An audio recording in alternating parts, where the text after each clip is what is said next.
Thank you, Mr. Chair. This year, I'm offering 7 amendments to H.R. 2670, the National Defense Authorization Act. The topics of these amendments range from job creation and national security to veteran benefits. These amendments will greatly benefit service members and civilian Americans alike, and I strongly urge you to make them in order. Amendment number 1519 directs the Secretary of Defense to issue a report on the effects of limiting domestic iron and steel production on our defense supply chains, along with the risks of relying on foreign actors. Amendment number 1520 ensures that we have a reliable source of steel for our defense needs. My district has won world wars for the United States due to our vast natural resources. Right now, the Secretary of Interior has taken steps to ban taconite and critical mineral development in my district. This amendment would prohibit the Secretary of the Interior from issuing such a withdrawal if the Secretary of Defense finds it would harm the defense supply chain. Amendment 1522 reverses a recent mineral withdrawal in my district, which threatens our national security by furthering our reliance on foreign rivals. America is import reliant on the raw materials we need for everything from fighter jet tracking systems to equipment for our troops. Amendment number 453 will require the government to pay small business contractors at least half of costs incurred from a change order.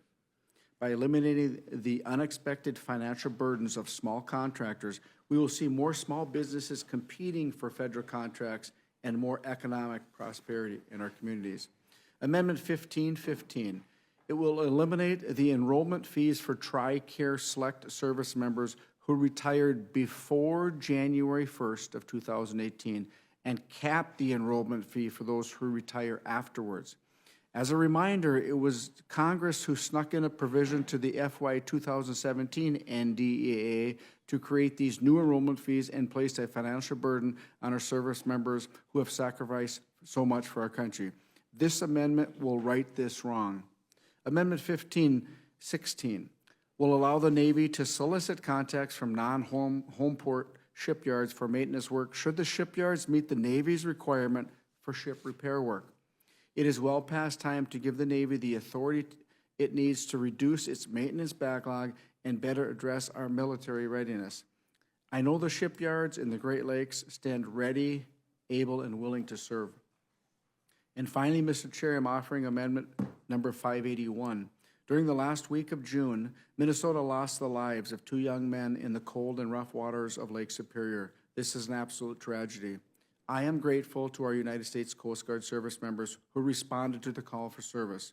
However, as staffing and resources continue to be stretched thin for the Coast Guard, I am deeply concerned with the vulnerabilities facing our Great Lakes communities. Rural America relies on the life-saving work of the Coast Guard just as anywhere else. The federal government must make the proper investments in our rural Coast Guard stations so we can avoid tragedies to the best of our ability. Every second counts. Amendment 581 will require the Coast Guard to identify vulnerabilities left by closing down the Coast Guard Station North Superior in Grand Marais, Minnesota. It will identify staffing and resource challenges in the Great Lakes regions, and the impact on response times to calls for service. It will also require the Coast Guard to create a roadmap to address the vulnerabilities and challenges identified in that report. Mr. Chair, I ask all my amendments be made in order, and I yield back.